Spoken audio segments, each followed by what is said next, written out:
Arbitramento. Artigo 209.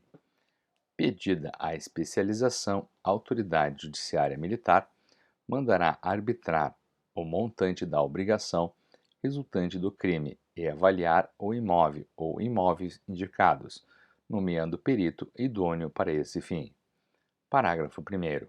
Ouvidos o acusado e o Ministério Público, no prazo de 3 dias, cada um, a autoridade judiciária militar poderá corrigir o arbitramento do valor da obrigação, se lhe parecer excessivo ou deficiente. Liquidação após a condenação. Parágrafo 2º.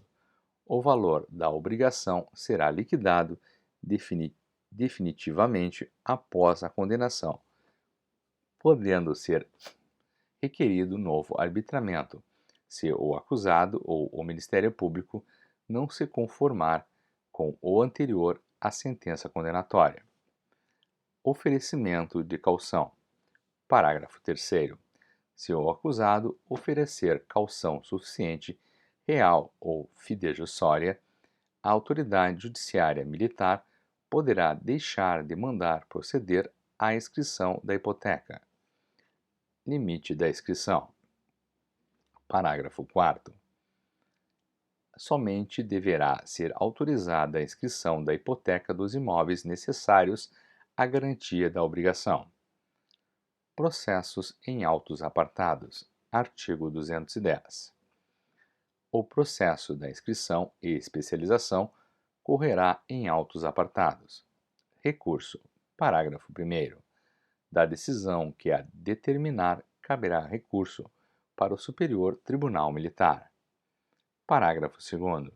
Se o caso comportar questão de alta indagação, o processo será remetido ao juízo civil para a decisão. Imóvel clausulado de inalienabilidade. Artigo 211. A hipoteca legal não poderá recair em imóvel com cláusula de inalienabilidade. Caso de hipoteca anterior. Artigo 212. No caso de hipoteca anterior ao fato delituoso, não ficará prejudicado o direito do patrimônio sob a administração militar, a constituição da hipoteca legal, que se considerará segunda hipoteca, nos termos da lei civil. Renda dos bens hipotecados. Artigo 213. Das rendas dos bens sob hipoteca legal poderão ser fornecidos recursos arbitrados pela autoridade judiciária militar para a manutenção do acusado e de sua família. Cancelamento da inscrição. Artigo 214. A inscrição será cancelada, alínea A, se, depois de feita, o acusado oferecer caução suficiente, real ou fidejussória. Alínea B, se for julgada extinta a ação penal ou absolvido o acusado por sentença irrecorrível. Seção 3 do arresto. Bens sujeitos a arresto. Artigo 215. O arresto de bens do acusado poderá ser decretado pela autoridade judiciária militar para satisfação do dano causado pela infração penal ao patrimônio sob a administração militar. Alínea A. Se imóveis para evitar artifício fraudulento que os transfira ou grave antes da inscrição e especialização da hipoteca legal. Alínea B. Se móveis e representarem valor apreciável, tentar ocultá-los ou deles tentar realizar tradição que burle a possibilidade da satisfação do dano, referida no preâmbulo deste artigo.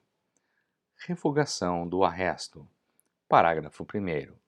Em se tratando de imóvel, o arresto será revogado se dentro em 15 dias contados da sua decretação não for requerida a inscrição e especialização da hipoteca legal.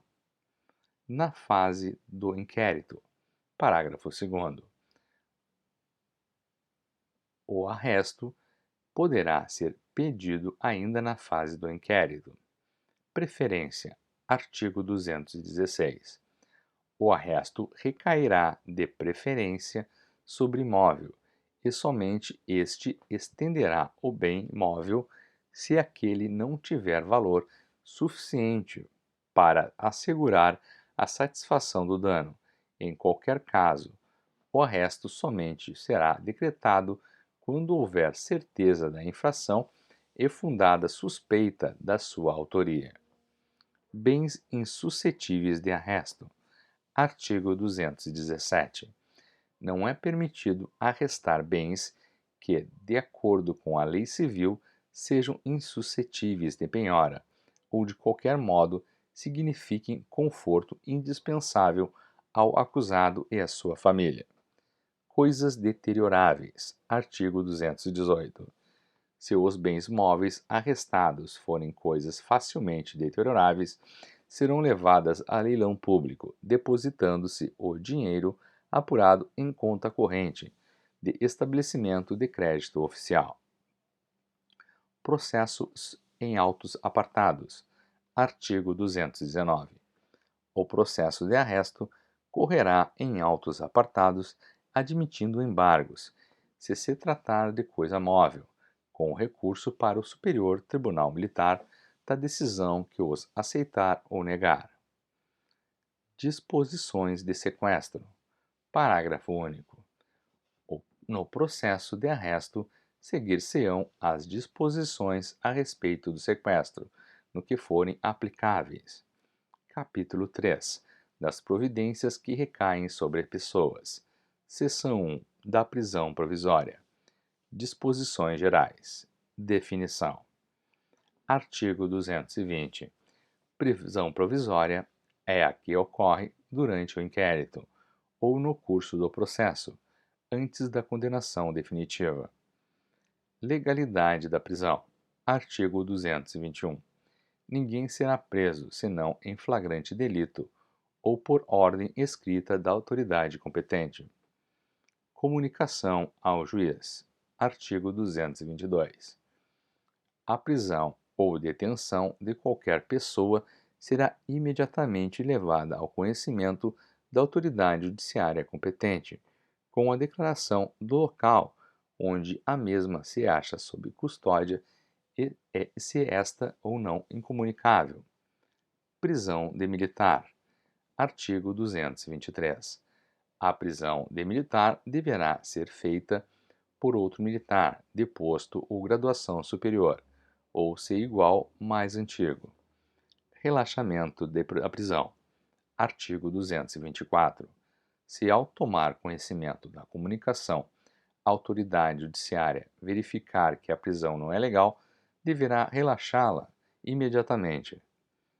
Expedição de mandado. Artigo 225. A autoridade judiciária ou o encarregado do inquérito que ordenar a prisão fará expedir em duas vias o respectivo mandado, com os seguintes requisitos. Requisitos: alínea A. Será lavrado pelo escrivão do processo ou do inquérito ou ad hoc e assinado pela autoridade que ordenar a expedição. A linha B designará a pessoa sujeita à prisão com respectiva identificação e moradia, se possível. A linha C mencionará o motivo da prisão. A linha D designará o executor da prisão. Assinatura do mandado.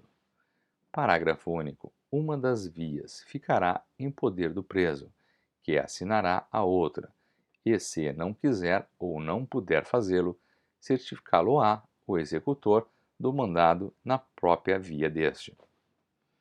Tempo e lugar da captura. Artigo 226. A prisão poderá ser efetuada em qualquer dia e a qualquer hora, respeitadas as garantias relativas à inviolabilidade do domicílio. Desdobramento do mandado. Artigo 227. Para cumprimento do mandado, a autoridade policial militar ou a judiciária poderá expedir tantos outros quantos necessários às diligências, devendo em cada um deles ser fielmente reproduzido o teor original.